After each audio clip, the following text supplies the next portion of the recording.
बार फिर मैं हाजिर हूँ विभाग बोर्ड के मंच पर।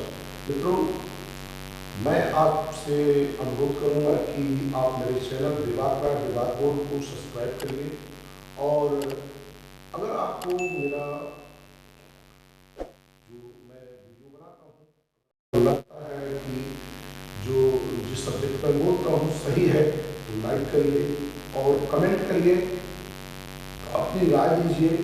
और अगर आपको लगता है कि किसी विषय पर चर्चा होनी चाहिए तो बिल्कुल हम चर्चा करेंगे और आपके कमेंट का जवाब भी देंगे। तो मित्रों, चर्चा शुरू करते हैं। चर्चा है आज नागपुर से। जी हाँ, बिल्कुल, नागपुर का नाम आते ही आरएसएस मोहन भागवत और आरएसएस कार्यालय और खास करके गडकरी जो केंद्रीय मंत्री हैं भारतीय जनता पार्टी सरकार में, उनका नाम स्वाभाविक है आ ही जाता है। और अभी हाल में ही भारतीय जनता पार्टी ने अपने केंद्रीय चुनाव समिति जो है उससे गडकरी को और जो शिवराज सिंह चौहान मध्य प्रदेश के मुख्यमंत्री हैं उनको दोनों को बाहर का रास्ता दिखा दिया गया है। आखिर बात समझ से परे है। गडकरी जैसा ईमानदार व्यक्ति, गडकरी ने जिस भी विभाग को लिया उस विभाग में गडकरी से ज्यादा चर्चे उनके काम के होते हैं, क्योंकि वो लक्ष्य के समय से और बेहतरीन कम पैसे में उस चीज को बना करके दिखा देते हैं। इस समय वो भारत के पीडब्ल्यूडी मंत्री हैं और उन्होंने इस समय जो बेहतरीन काम किया है, बहुत अच्छी तरह से उन्होंने अपना काम भी निभाया है। और बताते हैं कि आरएसएस के बहुत नजदीक और बहुत आंतरिक संबंध रखने वाले गडकरी, और यह भी कहा जाता है कि आरएसएस के दुलारे भी कहे जाते हैं गडकरी। इसके बाद भी केंद्रीय चुनाव समिति से उनको बाहर का रास्ता दिखा देना कहीं यह संकेत तो नहीं है कि मोदी और अमित शाह की जोड़ी ने आरएसएस को भी आप दिखाना शुरू कर दिया हो, और गडकरी को, चूंकि गडकरी की चर्चा लगातार होती है, चाहे उनकी काम की हो, उन्होंने हमेशा गलत का विरोध भी किया है। वो सत्ता के कामों से बीच बीच में रोक टोक भी करते हैं और कहीं ना कहीं सत्ता पर अगर उन्हें गलत लगा तो वो वार भी करते हैं। मुझे लगता है यही वार मोदी शाह की जोड़ी को नागवार गुजरा, और इसी कारण से उन्होंने जो उनकी चुनाव समिति है, केंद्रीय चुनाव समिति से उन्हें बाहर का रास्ता दिया। शिवराज सिंह चौहान की बात करते हैं तो शिवराज सिंह चौहान भी लगातार मुख्यमंत्री बनने वाले व्यक्ति हैं और लगातार वो मुख्यमंत्री बने। इस बार जरूर उन्हें अमित शाह और मोदी जी का सहारा लेकर के चोट तोड़ करके मध्य प्रदेश में सरकार बनानी पड़ेगी। पर फिर भी वो उस जमाने से मुख्यमंत्री है जब मोदी गुजरात के मुख्यमंत्री हुआ करते थे। जब मोदी का नाम आया प्रधानमंत्री के सीरीज में, उस समय शिवराज सिंह का भी कहीं न कहीं नाम था और गडकरी का भी नाम था, परंतु भाजपा और आरएसएस की जो सहमत बनी वो नरेंद्र मोदी पर बनी और नरेंद्र मोदी प्रधानमंत्री का चेहरा बने और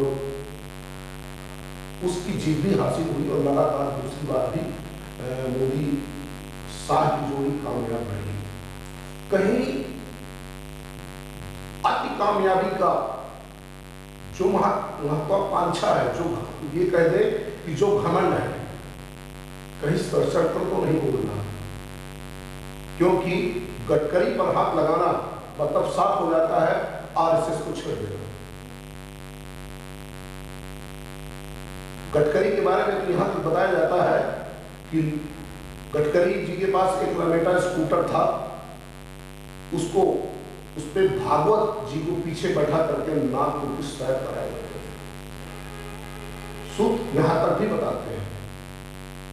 तो इतने बड़े कद्दावर नेता को छेड़ना क्या अमित शाह और मोदी के लिए सही था, या मोदी ने या अमित शाह की जोड़ी ने यह स्पष्ट कर दिया है कि भाजपा में जो कुछ भी चलेगा वो हमारे द्वारा लिया गया फैसला ये सबको मान्य होगा, या भाजपा कुछ नहीं है, अमित शाह और मोदी ही पार्टी की लाइन और लेंथ है, ये कह दिया जाए तो गलत नहीं होगा। क्योंकि जिस तरह से केंद्रीय चुनाव समिति से इनको बाहर का रास्ता दिखाया गया, लगता है भाजपा के अंदर कोई बहुत बड़ी उथल पुथल होने वाली है। और अगर ये उथल पुथल हुई तो निश्चित आने वाले 2024 के चुनाव में भारतीय जनता पार्टी को बहुत बड़ा खामियाजा भुगतना पड़ेगा। और आरएसएस को कहीं अमित शाह और मोदी की जोड़ी ने यह तो नहीं बताया कि हम अब आपके इशारे पर चलने वाले नहीं हैं, हम जो भी निर्णय लेंगे वो हमारा खुद का होगा और आप बस संगठन को बढ़ाते रहिए, हमारी जीत की खुशी में भागीदार बनिए, फैसले मत लीजिए। कहीं यह इशारा तो नहीं है? अगर यह इशारा है तो भागवत जी को समझना चाहिए, नागपुर की उस गद्दी को समझना चाहिए कि आरएसएस का कद छोटा हो चुका है भारतीय जनता पार्टी के आगे, और भारतीय जनता पार्टी दो नेताओं के आगे, खास करके मोदी और अमित शाह की जोड़ी के आगे नागपुर की उस गद्दी का कद छोटा हो चुका है। और अगर ऐसा हुआ तो ये निश्चित मान लीजिए कि जो भाजपा की उल्टी गिनती है वो कहीं ना कहीं शुरू हो चुकी है, क्योंकि गडकरी अपने कद से ज्यादा चर्चा में रहते हैं और गडकरी एक ऐसे ईमानदार नेता है जो अपने नाम से ज्यादा चर्चा में अपने काम की बदौलत रहते हैं। और एक धड़ा ये भी मानता है कि अगर गडकरी को निकाला गया है तो कहीं ब्राह्मण समाज पूरे देश का नाराज ना हो जाए, और अगर ऐसा हुआ तो 95% जो ब्राह्मण समाज है, जो भारतीय जनता पार्टी को बिलोंग करता है, अगर उसने बॉयकॉट कर दिया तो निश्चित तौर से 13%, लगभग 13% का नुकसान भारतीय जनता पार्टी को झेलना पड़ेगा। और अगर ये नुकसान भारतीय जनता पार्टी को हो गया तो निश्चित 2024 की जो सत्ता है वो बहुत दूर हो जाएगी। या ये कह दिया जाए कि भारतीय जनता पार्टी में कहीं दो धड़े तो नहीं पनप रहे। अगर ऐसा हुआ तो भारतीय जनता पार्टी के अंतर्कलह होना निश्चित है, क्योंकि इतने बड़े कद्दावर नेता को छेड़ना अमित शाह और मोदी को कहीं बहुत महंगा न पड़ जाए। चूंकि लगातार प्रधानमंत्री मोदी का ग्राफ गिर रहा है,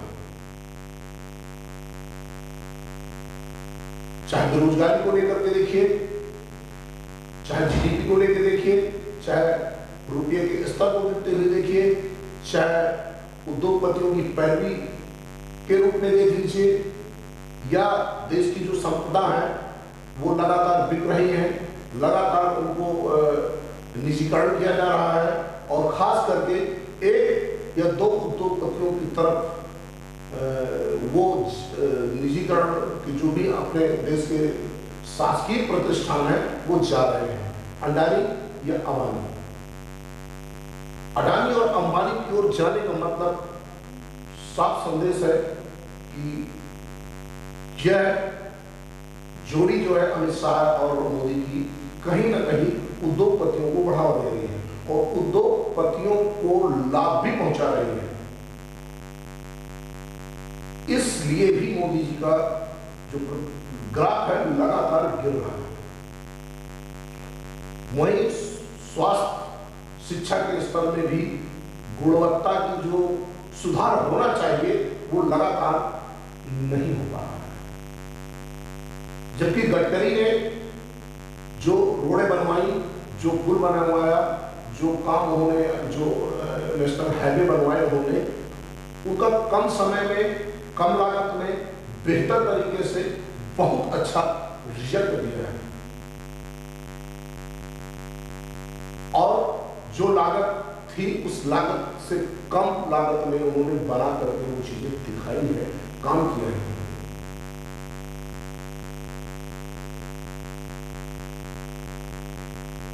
तो कहीं ये आपसी खींचतान का फायदा कहीं विपक्ष को होता तो नहीं दिख रहा, क्योंकि जिस तरह विपक्ष एकजुट हो रहा है और भारतीय जनता पार्टी में अंतर्कलह आज दिन देखने को मिल रही है। और जो भी इस समय चुनाव समिति में है वो कहीं ना कहीं, चाहे येदियुरप्पा जी हो, येदियुरप्पा जी का जो वो था, वो भ्रष्टाचार में कई बार अपने यहाँ उनका नाम आया, चर्चा में आया, उनको कोर्ट ने भी सजा दिया। इस तरह से कई ऐसे चेहरे हैं उस कैबिनेट में शामिल किए गए हैं जिनका कार्यकाल अच्छा नहीं माना या जिनके ऊपर दाग है, तो ये कह दिया जाए तो सही होगा। जो भी इर्द गिर्द जो भी चुनाव समिति में, केंद्रीय चुनाव समिति में शामिल किए गए हैं, वो चाहे पूर्व मुख्यमंत्री महाराष्ट्र के फडणवीस हो या और कोई हो, जितने भी शामिल किए गए हैं, कहीं न कहीं वो अमित शाह या मोदी के अति नजदीक माने जाते हैं और उनसे जूनियर भी माने जाते हैं। सबसे बड़ी बात यह है। और गडकरी का कद और गडकरी का चेहरा और गडकरी की जो सीनियरिटी है वो कहीं न कहीं मोदी से बड़ी है। और यही कारण है कि बार बार बीच में प्रधानमंत्री का जब जिक्र होता है तो गडकरी का नाम स्वाभाविक आ ही जाता है। और भारतीय जनता पार्टी में किसी मंत्री की चर्चा हो, यह अमित शाह और मोदी की जोड़ी को कतई बर्दाश्त नहीं। और यही कारण है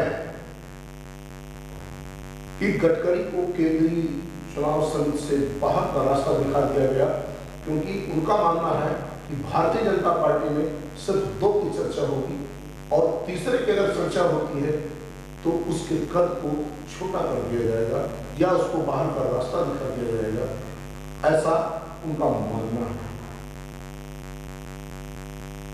जबकि लगातार अपने काम के प्रति वफादार रहने वाले गडकरी, अभी हाल ही में एक पत्रकार ने एक लेख छापा था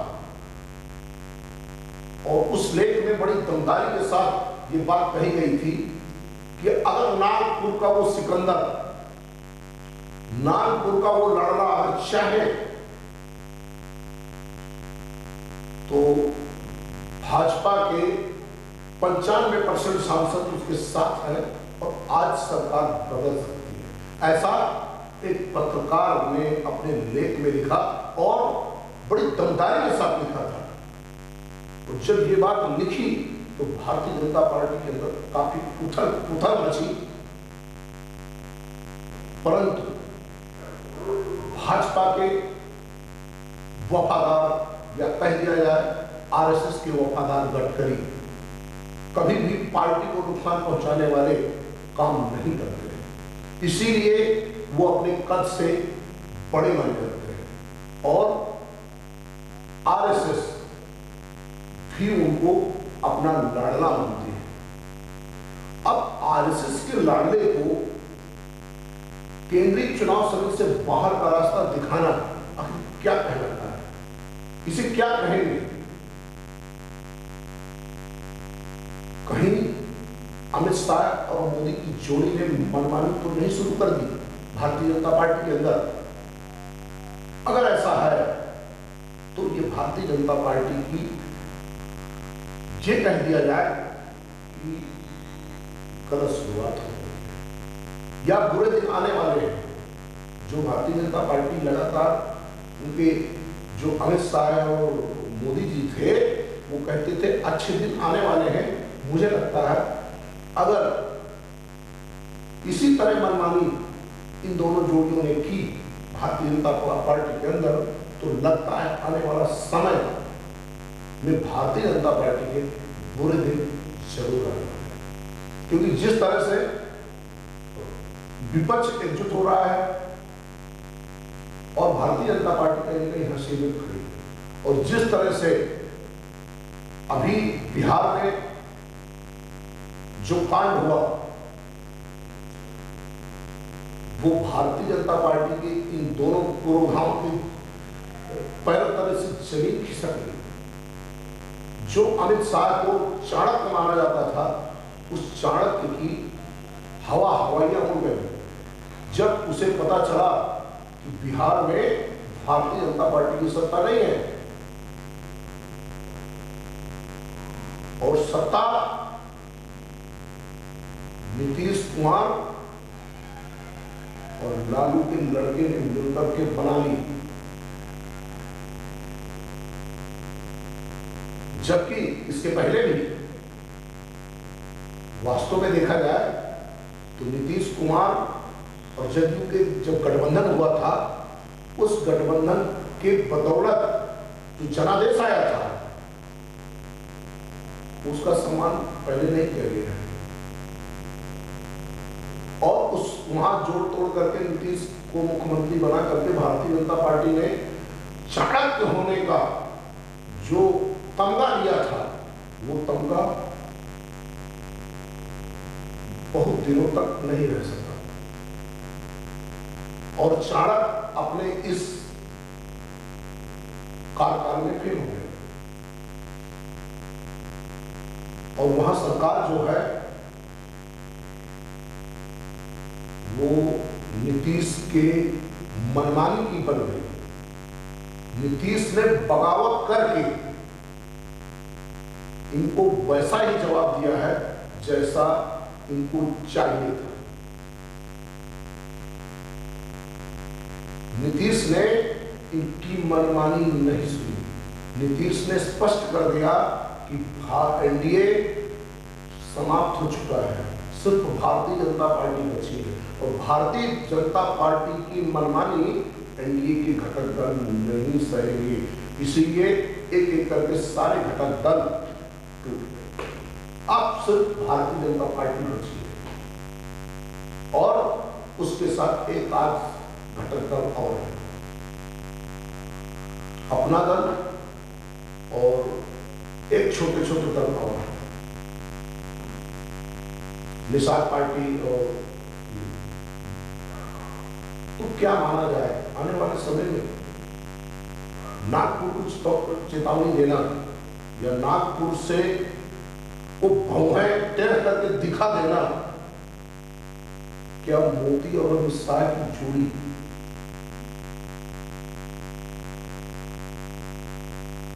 इस बात को बचा पाएगी या अपना कद नागपुर से बड़ा कर पाएंगे? क्योंकि नागपुर को आंख दिखाना अपने आप में बहुत बड़ी चेतावनी हो जाती है। और ये चेतावनी उन्होंने बिल्कुल स्पष्ट रूप से गडकरी को चुनाव, केंद्रीय संघ की चुनाव से बाहर का रास्ता दिखा दिया। स्पष्ट हो गया कि नागपुर की बातें अब अमित शाह और मोदी की जोड़ी मानने वाली नहीं है। अब नागपुर क्या करता है, इस पर पूरे देश की निगाहें टिकी हैं।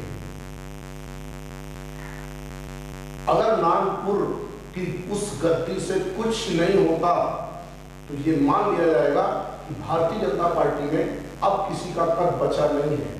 अगर कद है तो सिर्फ अमित शाह और मोदी। अगर इस बार बहुत बड़ा फेरबदल कुछ नहीं होता तो जिसको आप ये मान के चलिए कि भारतीय जनता पार्टी के अंदर डिक्टेटरशिप की शुरुआत होने जा रही है।